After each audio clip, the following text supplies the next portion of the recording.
Hello and welcome back to High Peak Education.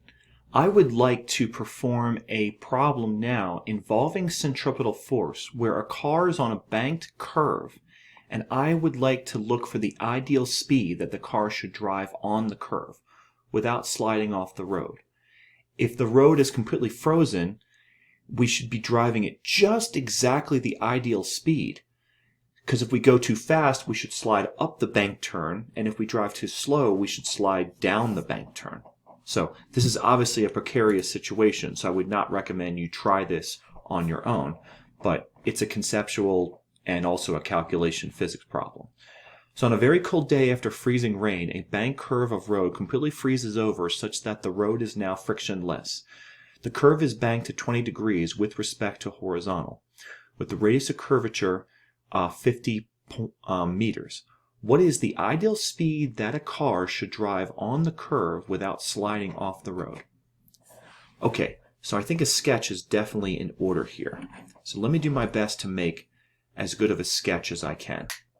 So what I've done here is, as best I can, I've tried to sketch a horizontal straight line, a vertical straight line, and then I got this at about 20 degrees. Okay, so let's label. This is theta equal to 20 degrees. And let's go ahead and look at sort of a back view of the car. Okay, so we're going to look at sort of a back view. Okay, so we're sort of looking at the bumper as the car rounds this sort of banked turn. So let's just model the car as a particle. And again, we're just sketching the back view here. So I'm going to do my best. So the car is sitting somewhere here. Okay. So if you want to, you could of course put a little bumper sticker on there. Maybe it's free to bet. Who knows? But anyway, this is the center of the car. Let's see. And then let's see. What else? Let's start labeling the forces. So let's go one at a time in terms of these forces. I think they're all going to be quite important. Okay. I think the first one we probably should start with would be the weight. So let's start with the weight. That's mg. Okay. So it should be something like so. Okay. So that's mg. Let's get the normal force. So normal force will most definitely be perpendicular to this inclined plane. So it's going to be, let's see, this direction, approximately. Okay. Something like that, Fn. Okay. And because there's no friction, and because there's no applied force up and down the inclined plane, I think these are the only equations, or sorry, the only forces we have for our equations. So I think that's what we have. Now I want you to notice a couple things.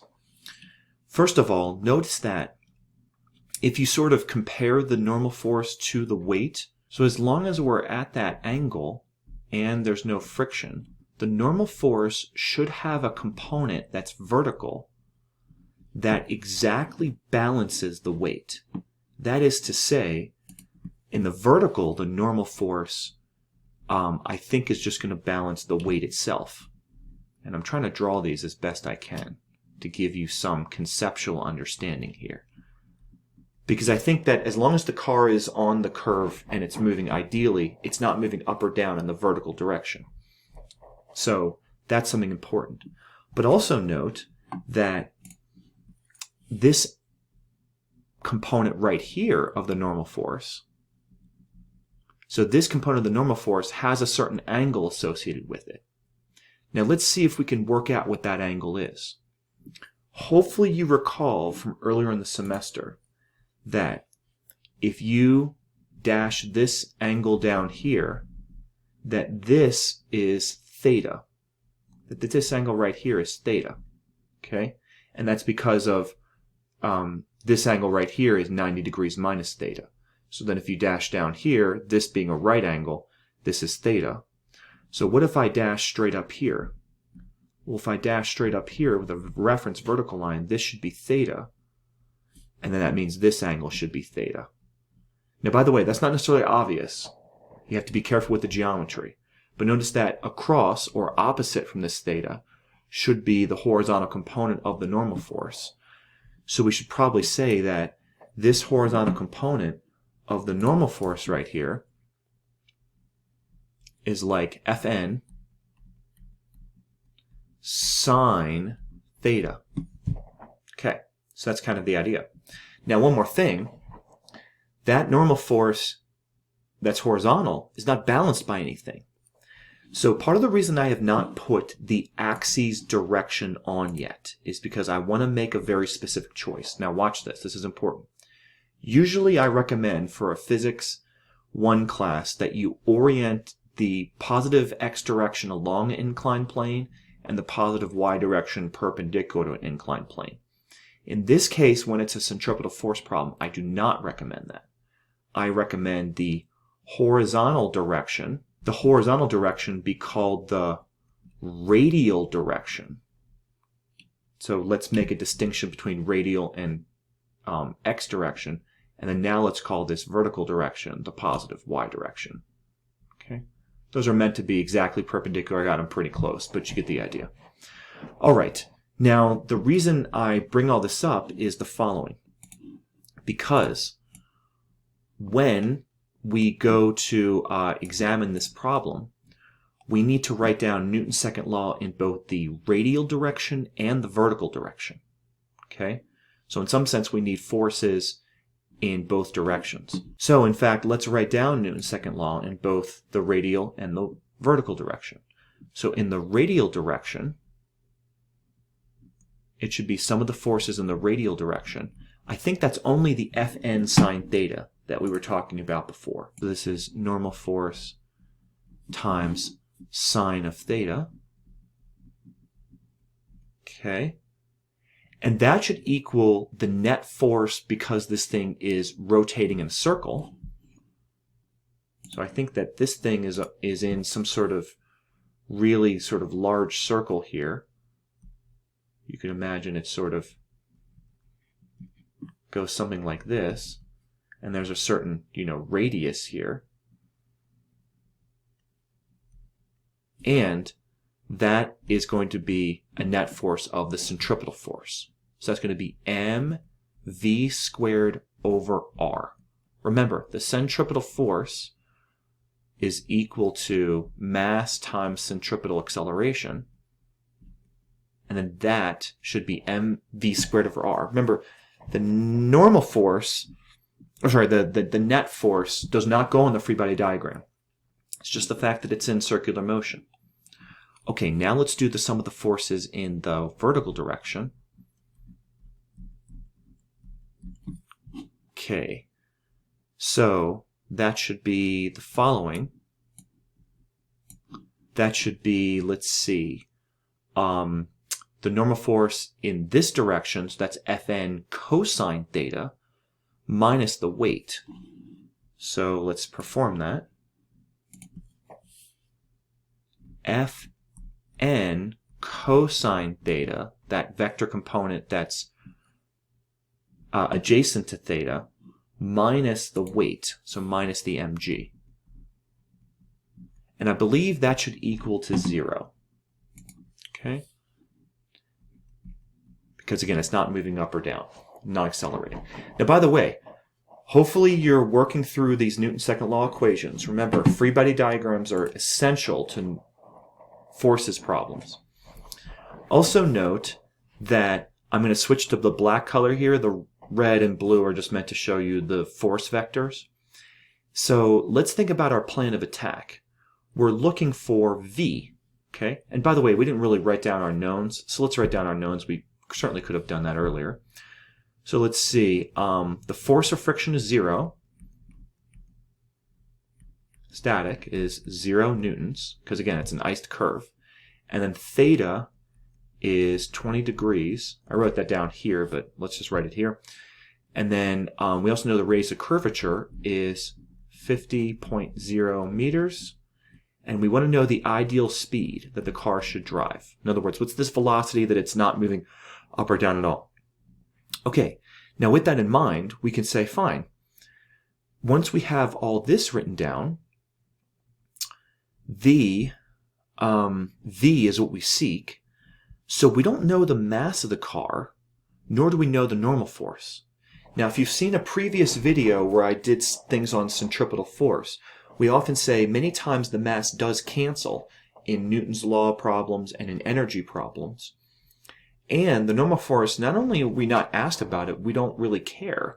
So I'm going to suggest if we call this equation 1 and equation 2, we should consider this for our plan of attack. We should say solve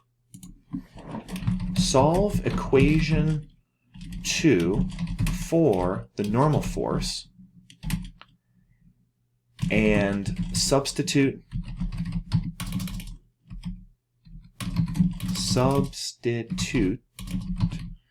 into equation 1 for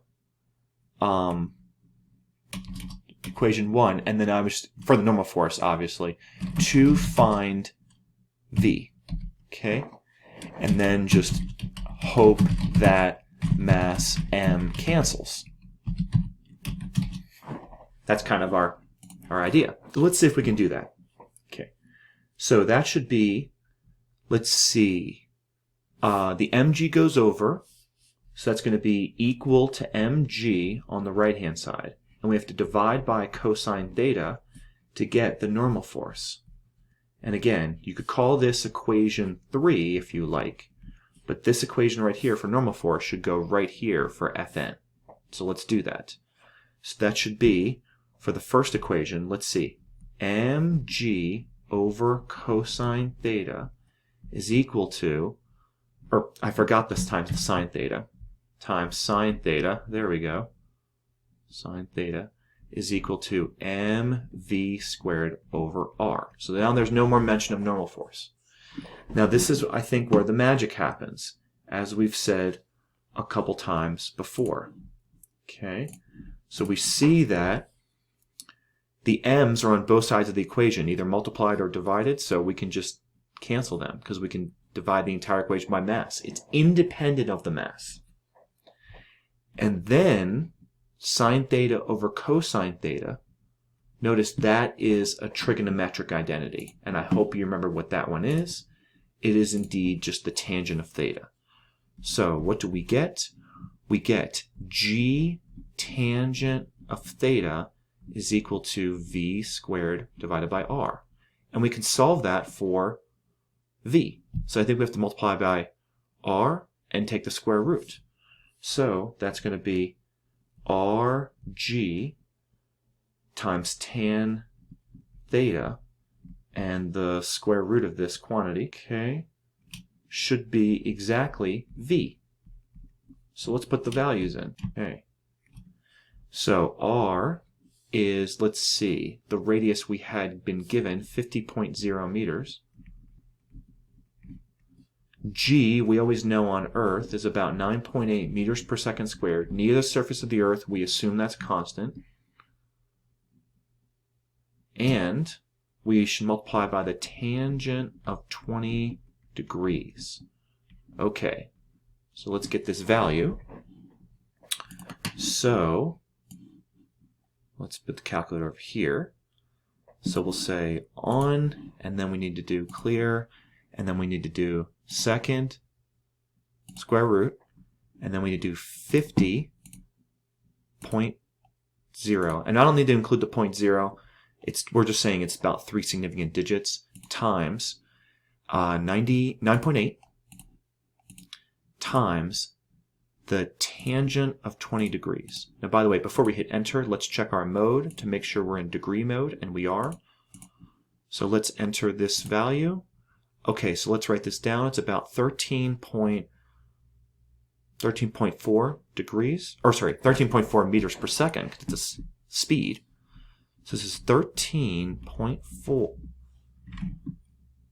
Yes, 13.4 meters per second. Okay, so that's what